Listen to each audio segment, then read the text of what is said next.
The stories we know as the Arabian Nights didn't originate in Arabia. Their genesis lies within the flame-lit halls of Sasanian Persia, where skilled oral performers captivated nobility along the Silk Road, with a compilation titled Hizar Afsan, meaning 1,000 stories. This was the 6th century, and the Sasanian Empire represented the final, vibrant era of pre-Islamic Persian civilization. Within this culture, storytelling was not merely a pastime, it was an integral aspect of governance. The Sasanian court had honed narrative into a sophisticated instrument of power. Royal scribes transmuted current events into enduring legends, destined to outlast the reigns of the kings themselves. During winter gatherings around roaring braziers and opulent palaces, master storytellers would unfold epic sagas that could last for weeks. Each session concluded with meticulously crafted suspense, ensuring the audience's eager return the following evening. The technique was elegantly simple, yet profoundly revolutionary. Never fully conclude a narrative when you can promise something more compelling tomorrow. These Sasanian tales carried the seeds of much older civilizations. Indian merchants, traversing the Hindu Kush mountains, brought with them collections such as the Panchatantra, ancient fables featuring animals that imparted lessons in statecraft through allegorical storytelling. The cunning of a jackal, for instance, could illustrate complex royal strategies without endangering the storyteller's life.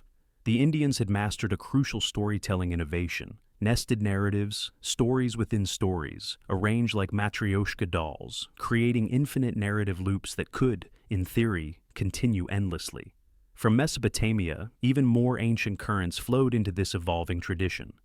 The Epic of Gilgamesh, predating the birth of Muhammad by 3 millennia, had already established foundational narrative archetypes: the hero's quest, the pursuit of eternal life, and the inherent tension between organized society and untamed wilderness. Egyptian scribes, working with hieroglyphic scripts, had cultivated their own rich tradition of magical narratives: tales of pharaohs who commanded genies, sorcerers who raised the dead, and enchanted objects with sentient qualities.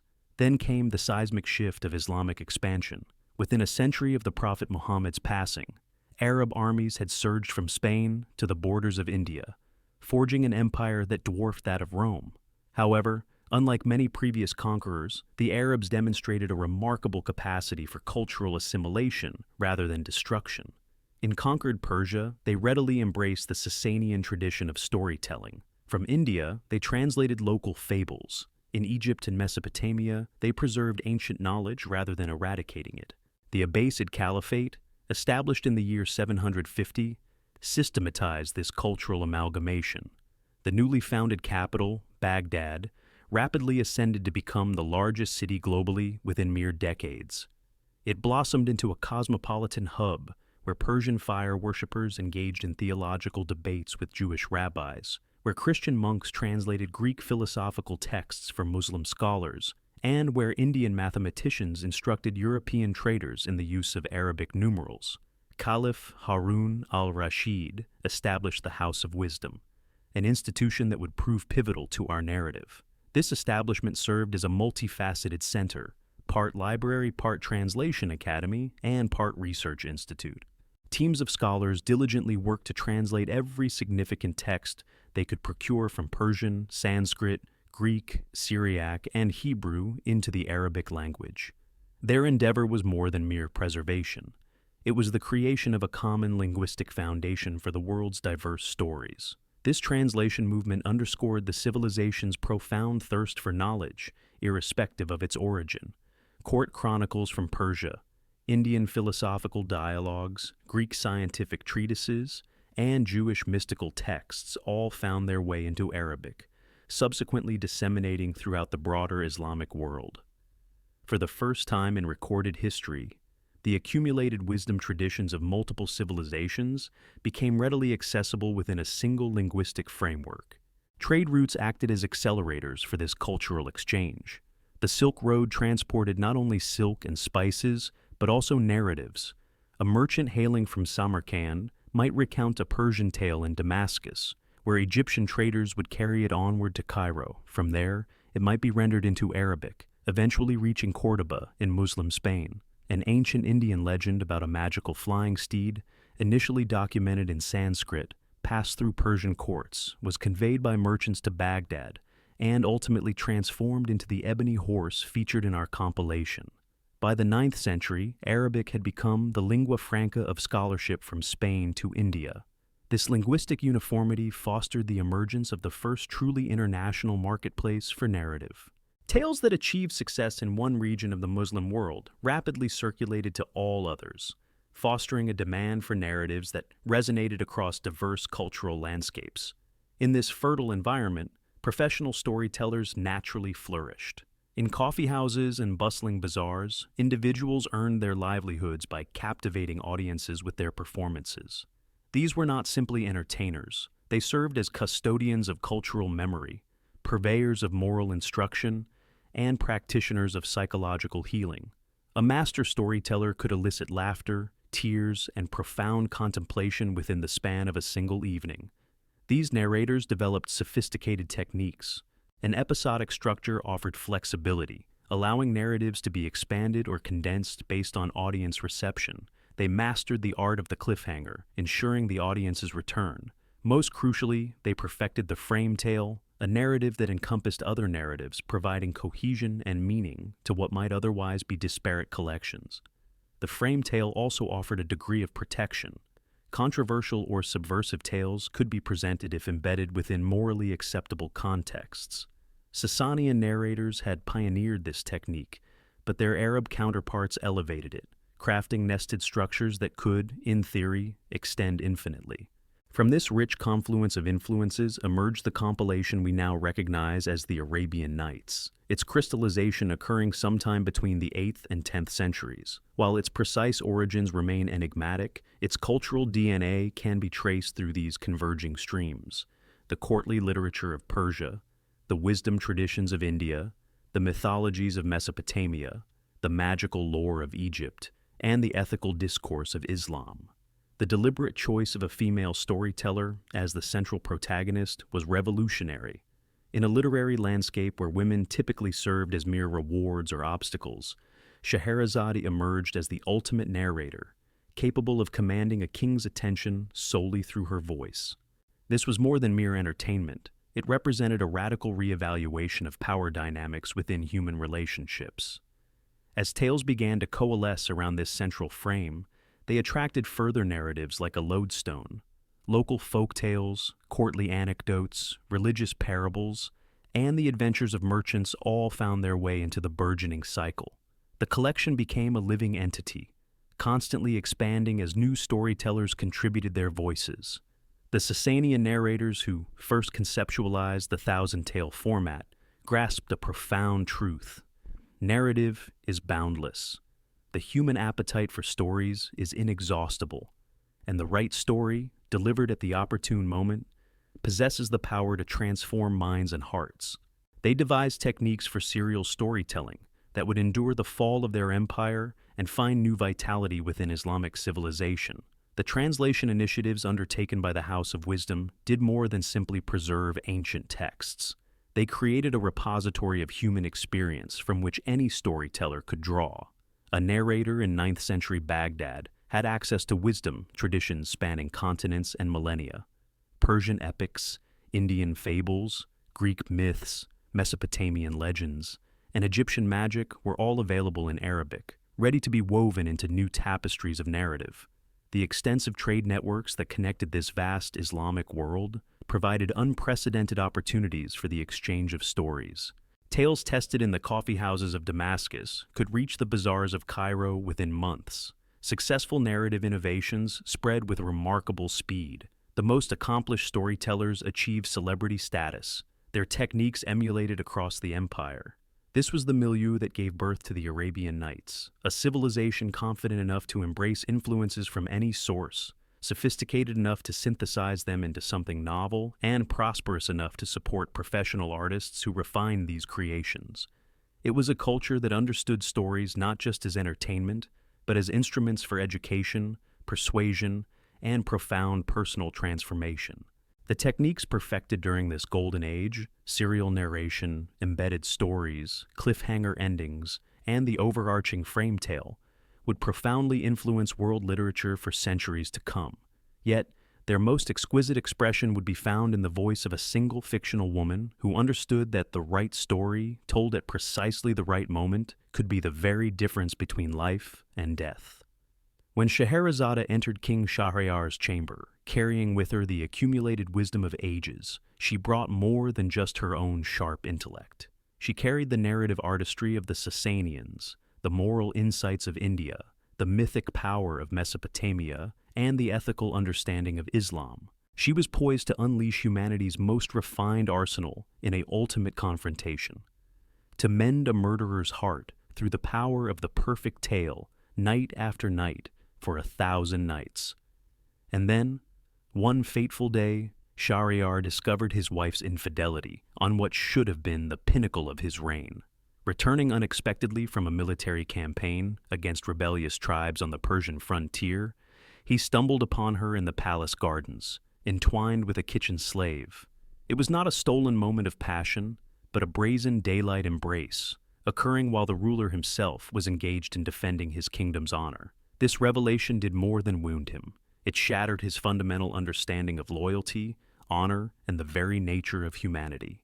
His consort was no neglected queen driven to desperate measures. She had been adorned with silks from China, draped in pearls from the Indian Ocean, and gifted gold from the mines of Nubia.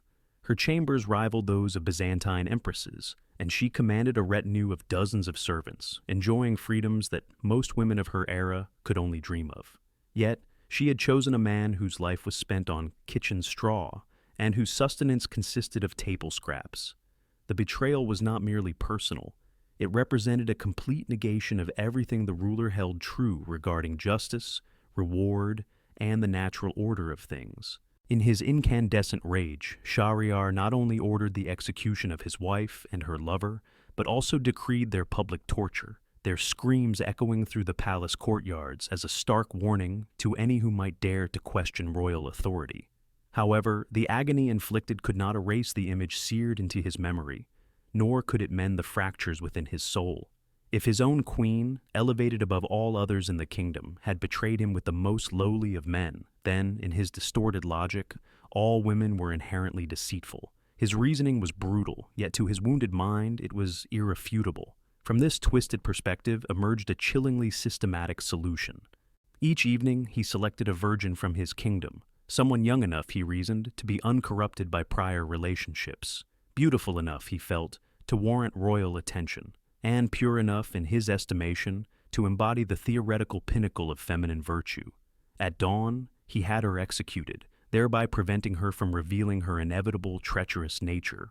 This was not an act of passion or madness, but a calculated prevention, a cold attempt to resolve what he perceived as an inherent flaw in the female character. For 3 years, this ritual persisted with mechanical precision. The royal executioner, previously tasked only with dispatching criminals and traitors, found himself tasked with the daily execution of innocent girls. He grew gaunt, his eyes hollow, yet he dared not defy his sovereign's command. Ministers exchanged hushed whispers of divine retribution for such egregious injustice, but none dared to voice their dissent openly against a ruler whose profound grief had congealed into something monstrous. The kingdom's noble families began to flee, taking their daughters to distant provinces or foreign lands.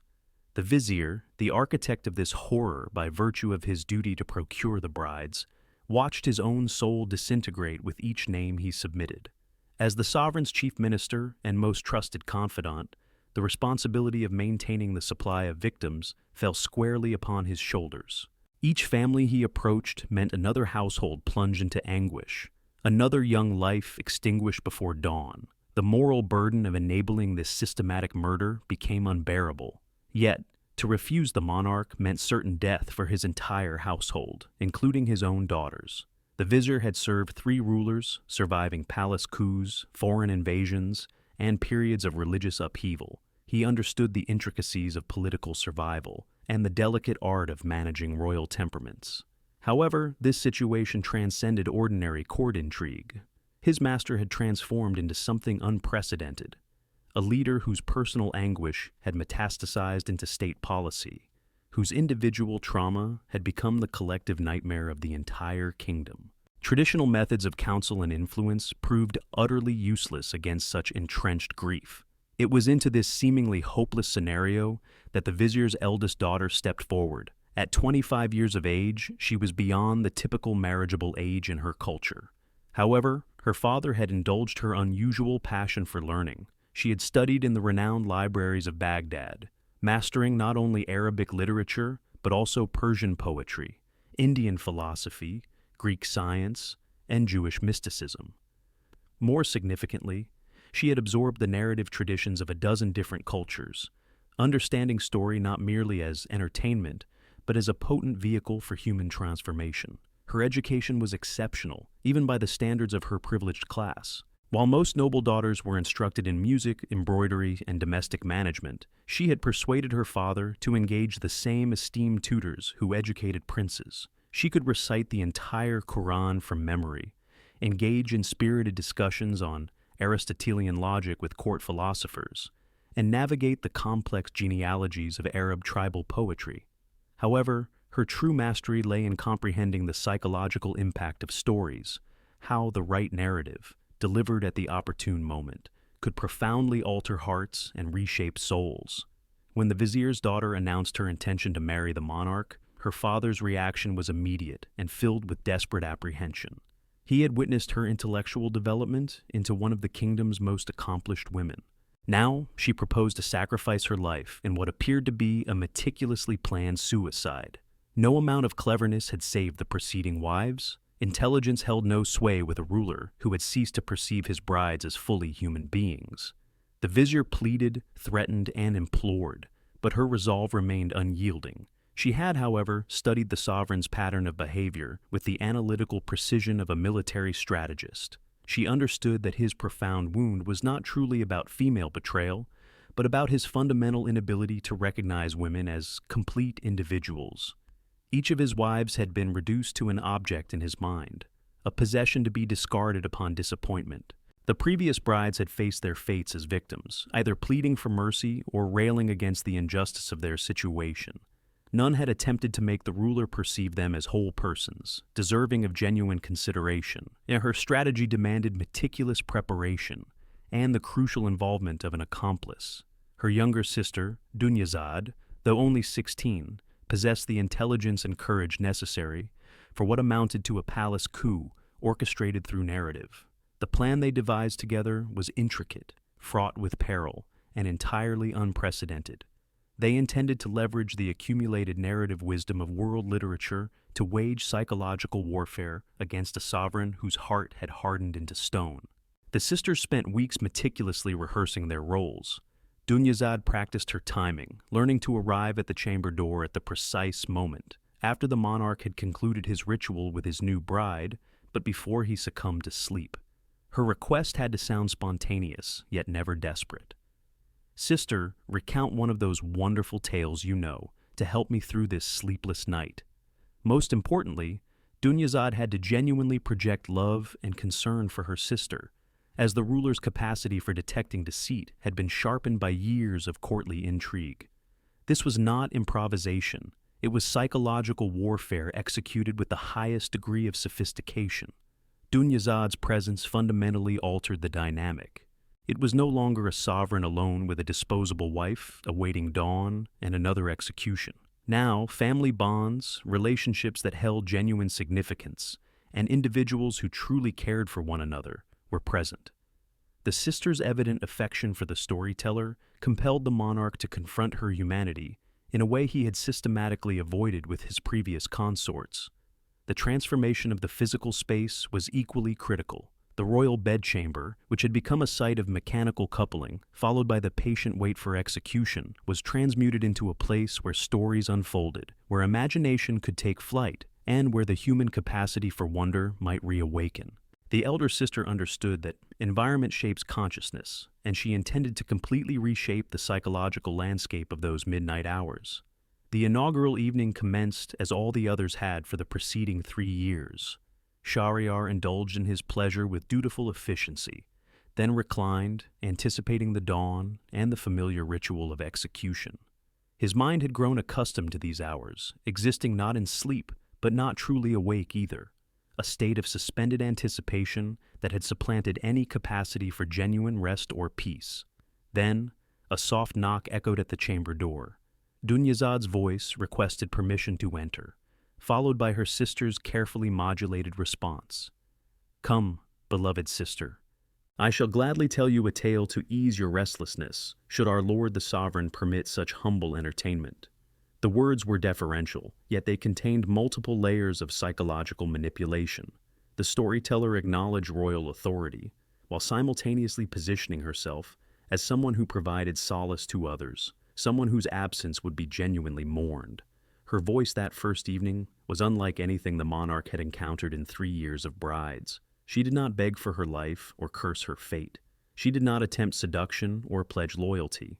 Instead, she began to weave a verbal tapestry so compelling that the ruler found himself drawn in, despite his initial intentions. This was not the desperate babbling of a terrified girl. It was the voice of someone who understood narrative as a form of magic, someone capable of reshaping reality through the sheer power of meticulously chosen words.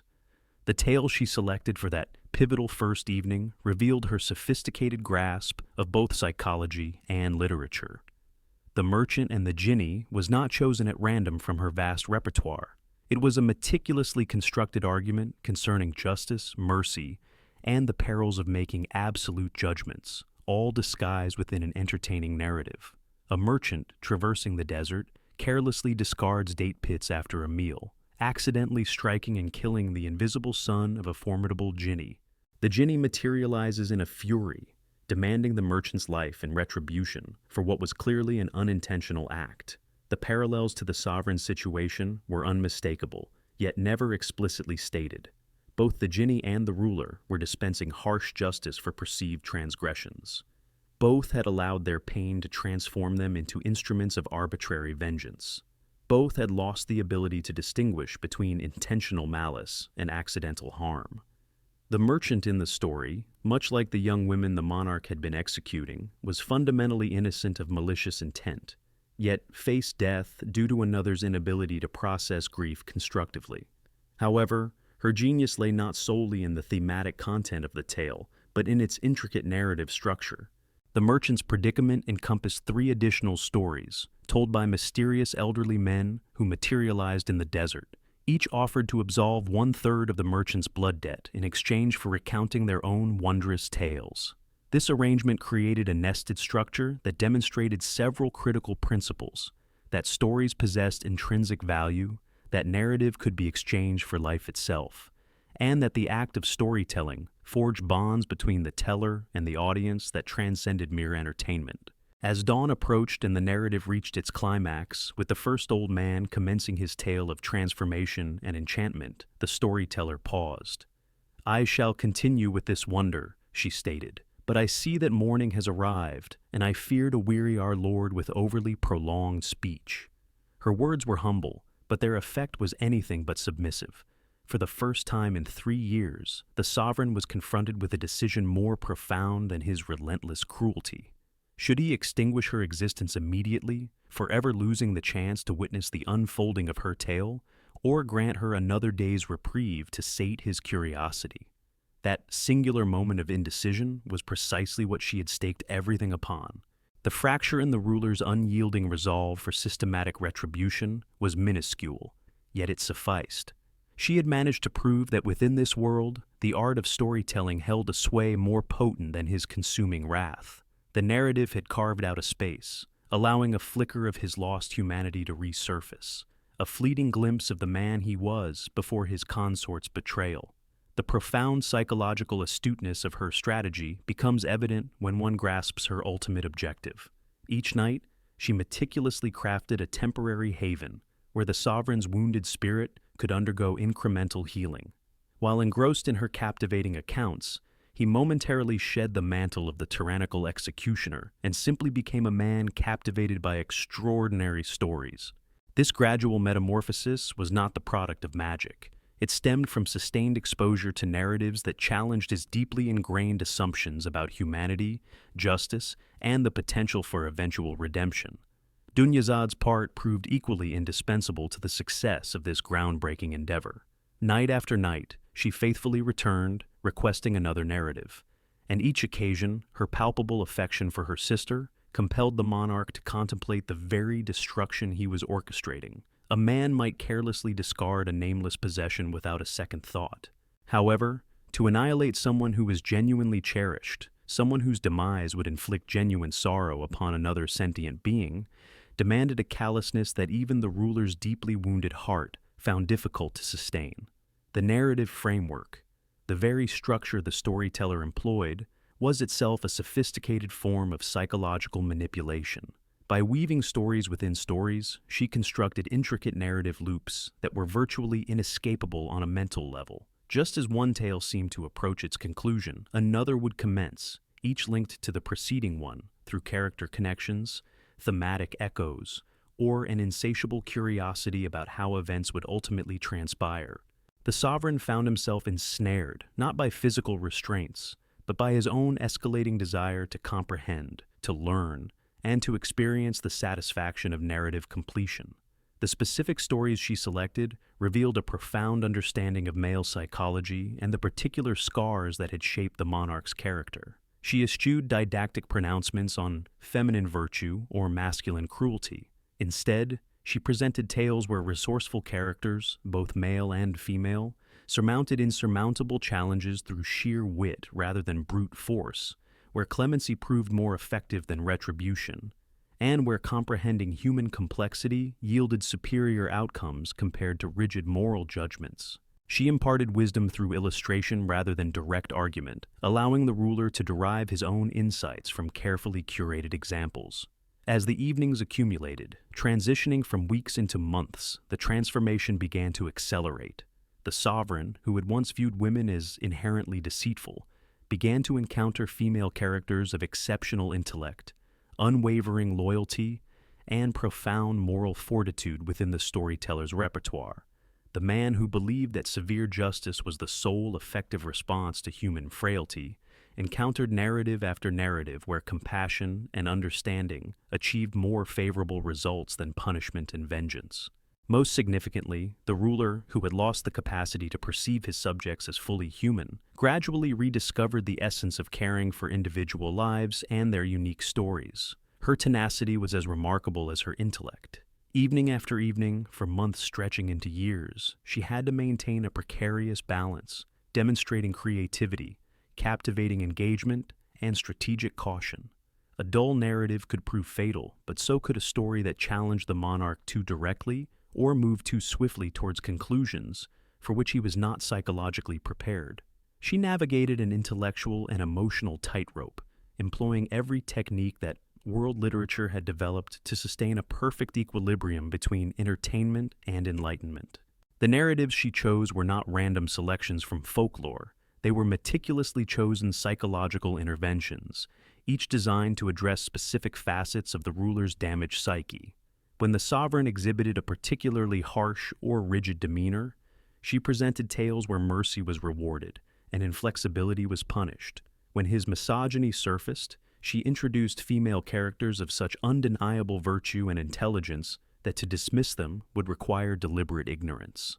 When his pain seemed overwhelming, she offered stories of healing, restoration, and the possibility that even the most deeply wounded hearts could learn to love again. The kingdom observed this peculiar contest between narrative and brute force with growing optimism. Months elapsed without the daily executions that had characterized the royal routine.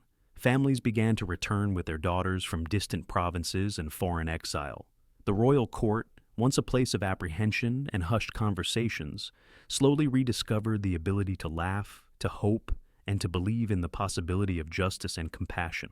The storyteller was not merely preserving her own life. She was mending an entire realm through the transformative power of narrative art.